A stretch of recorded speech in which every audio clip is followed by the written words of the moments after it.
I mean, everyone kind of knew, like, this is definitely something that's different, that most people hadn't played before. The first thing I worked on was the Blood Moon expansion for Morrowind. So I was here for the beginning of Oblivion. Yeah, and I remember when I was at Ion Austin, I had initial conversations with Todd Howard about coming here. He would tease me with, like, our next game, giant forests. I was like, okay. And that's how he sort of, like, got his hooks in. You know, just walking around the world, and, you know, there were some of the vistas, you'd be just like walking down a path or in the mountains, and I would see some of the new stuff the artists were doing where they would, actually I think one of my favorite paths was when you go from Coral to Bruma, I guess, when you're taking Martin and Joffrey to Cloudroller Temple.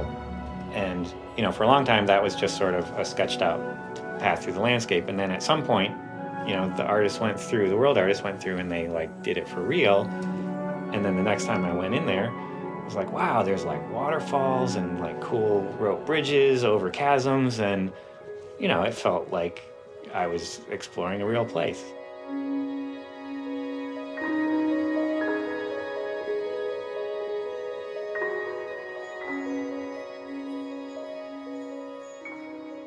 Welcome to a very different Bethesda podcast. I'm Nick Brecken.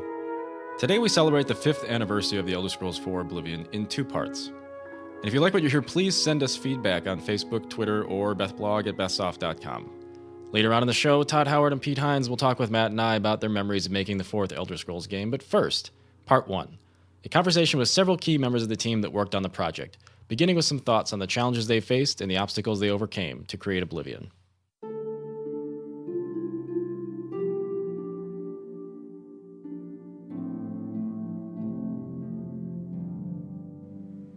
It was smaller, obviously. Senior designer Kurt Coleman. It was still very tight-knit, quite a bit more, I don't know if chaotic is the right word. We were less organized, a lot more shooting from the hip, a lot more like, hey, I'll just wander over to this person and ask them to change the code. And Yeah, I mean, Oblivion was just terrifying. Production director Ashley Cheng. The game was so monstrously huge, and we kept shoving stuff in. Like, we were still, you know, putting new dungeons and quests in at the last minute. It was pretty insane. There was one story which I think Todd has told a few times, but I've always liked. Director of design Bruce Nesmith.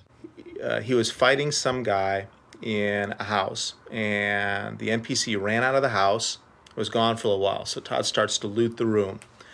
The NPC comes back in, wielding this big honking sword, and starts going at him with it.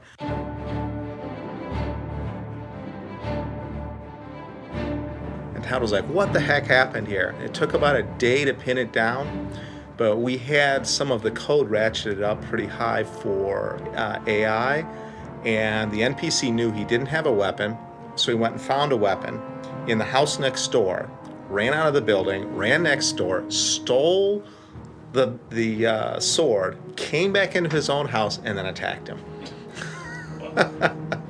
So that was a memorable moment because we didn't realize exactly how good Radiant AI could be. It was one of those moments where it was probably just a little too good and we needed to dial it back a little bit. We're big believers in iteration. And as a result, what happens is we'll try things that sound outrageous and sound too far out there, and then we'll see how they affect the game. And sometimes you can keep them close to what you tried them. Many times you look at them and go, yeah, that was really a bad idea. We need to not do that anymore. And then every now and then you get those little golden nuggets where it's like, oh, I didn't realize it would do that. And you take a piece of it, and that becomes a part of the game because that's something that we didn't realize, hey, that would work really well like that. And though additions can improve a game, so can subtractions, as senior designer Emo Pagliarulo painfully discovered. Yeah, the arena was, one of the things, I don't know if people know this, but one of the things we really struggled on in Oblivion is, fitting all the audio assets on the disc.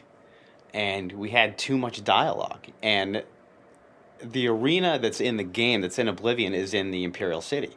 At one point, there was an arena in every city. So, and I had already done the work. I mean, I had written the dialogue and everything, and we had gotten to a point where we really needed to cut back on dialogue, and so I ended up cutting out all the other arenas in the other cities, and that included 800 lines of specifically written dialogue. Just gone, done, bye. You know what I mean?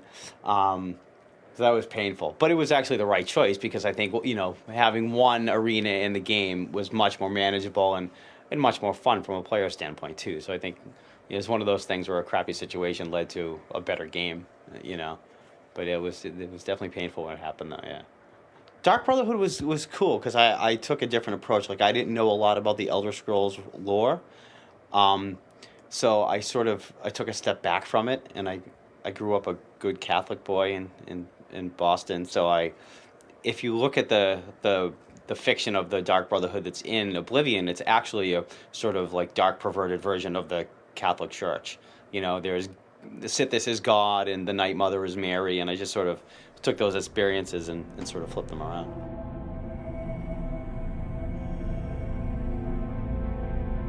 I wanted to have a certain tone, like, a very sort of, I didn't want the player to be that grisly in what he did. So, like, the tone is more like, it's very sort of darkly comedic, and the player, if you do the Dark Brotherhood, the player is guilty by association. Like, I was able to, like, the other people who are in the Dark Brotherhood with you, your other family members, are like, they're like the psychotic.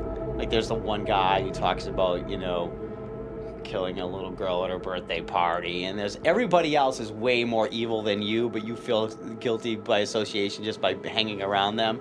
And in a game like Oblivion, where you kill hundreds of people through the course of the game, what makes it special about being an assassin? You know what I mean? Big deal, I can kill people. So that's why I try to, like, work in some of the novelty, like, dropping the head on the guy, and, the other thing I try to do is that in coming off of Thief, which is a game all about stealth and sneaking, so it was like, how could I get some of that into Oblivion? Some of that, how to try to capture a little bit of the charm of the Thief games. It occurred to me, I'm like, shortly after the game is released, the mod community is going to do what they will. And sure enough, there's like a complete, like, Thief plugin with all of Garrett's tools from Thief. You know what I mean? Like, water arrows and moss arrows and the blackjack and all this stuff. So I sort of knew that was going to... I was like, this is going to happen anyway. In a way, it was the type of game that I had always wanted to make. I had always, even doing the Thief stuff, I wanted to do more role-play stuff. And, because I'd been a fan of, Daggerfall and Arena forever, and so that was really fun to do that. I'm pretty fond of the Umbacano quest. I think it represents some of the things that we wanted to carry forward into future games, both in terms of pacing and connectivity, making things feel organic in the world, and in terms of how the feel of the final encounter was. Back in those Wild West days, sometimes the final encounter was you put a guy down in the world and he's just really tough and you have to beat him. Well, here we actually made an actual encounter that you had to deal with that felt like it was more like a boss encounter. So I'm particularly fond of that. And when I talk about the natural world stuff with the Umbacano quest, you find something in the world, the quest is waiting for that. And when you find that, somebody comes and talks to you. So it feels like the world is natural, and that's a very cool moment. In Shivering Isles, the battle, I think it's in Cylon, between the Oriels and the Dark Seducers, and how you can play it more than one way. You can go one side or the other. That's the kind of thing that I like to do. We didn't have, we could only do it in a few places in Oblivion, just based on the amount of time we had and the amount of content we had to make. So that was sort of fun to really get into all the different ways to set something like that up.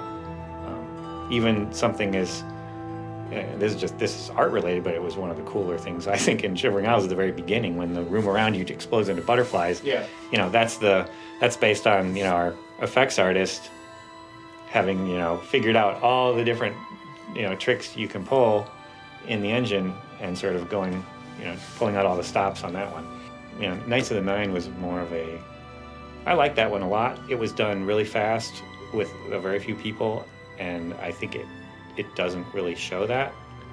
I think for the feel of it and how it has really good tone. It's like it gives you the feel of being a crusading knight. That was fun. I mean, it was short, and it was sort of, kind of fun because it was a really small team, which is not usually, we're used to working in the giant team on a giant project, and so this was a very different type of experience for Bethesda. Here, it's like, here's a thing we're going to do, and we have this amount of time, and here's the resources. Do something cool. What can you come up with? And I thought everyone involved in that project did a really good job. While the developers were experimenting with new technology and design techniques, audio director Mark Lampert was getting his first taste of working with celebrity voice actors. For me, it was kind of surreal because I wasn't there at those sessions. Todd Howard was at, he went to England and worked with Patrick Stewart. He met him face to face and got to be with him in the studio that day. And with Sean Bean, it was actually over the phone. So it was me and Kurt Kuhlman and I believe Todd Howard around the speakerphone. But you recognize the voice when you hear him. If all this is part of a divine plan, I'm not sure I want to have anything to do with it. There's usually a little bit of downtime right before the session starts, and you dial into this phone patch number. And they'll be like, Sean will be here in just a moment. And then you hear some kind of clatter as they show him into the studio and everything, and you hear that voice, and you know that guy's voice. And so it's almost like, I'll believe you if you say that's him, because it sounds just like him. And I'll believe that this is him that we're directing, but it is surreal to me to not see the face of the person you're talking to, and have it be this person that you've seen in all sorts of movies before, or heard them speak for one reason or another in interviews. Thankfully, we've gotten to go, or at least I've gotten to meet people more face to face since then, and it's a little easier to direct people that way. I think it puts them a little more at ease too. When I think of it, like in Sean Bean's case, having done this game and spoken for this character and never even saw us. We were over the phone saying, "Hey, we're in Washington, D.C. How's the weather?" That's strange.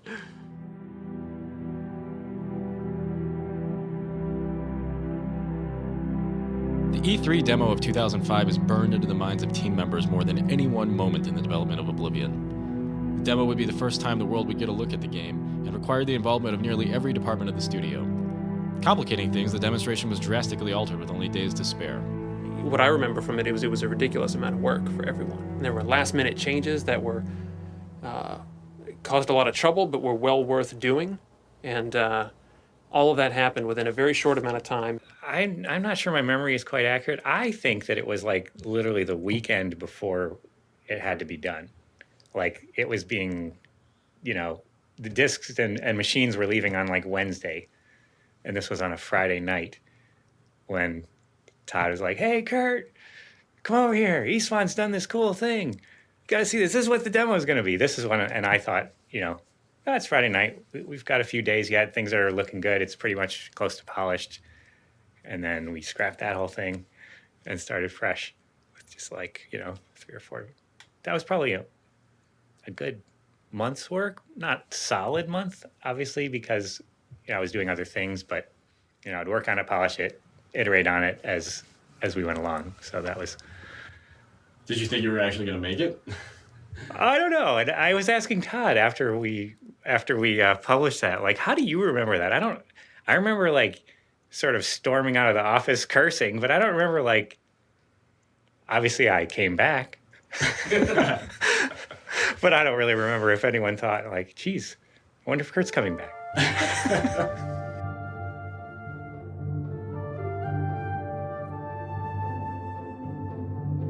It was actually fun in a way. Even when it got to be consecutive late nights in a row and everyone working 7 days as we were. But it was fun in the sense of, at first it wears me out when you start staying late because everything is becoming more work at that time. You're used to working 5 days a week, let's say 8-9 hours a day like normal people do, and then you're ramping up. And so it feels like it's too much to deal with at first until you get into that groove and everyone else is working late too, and then it switches from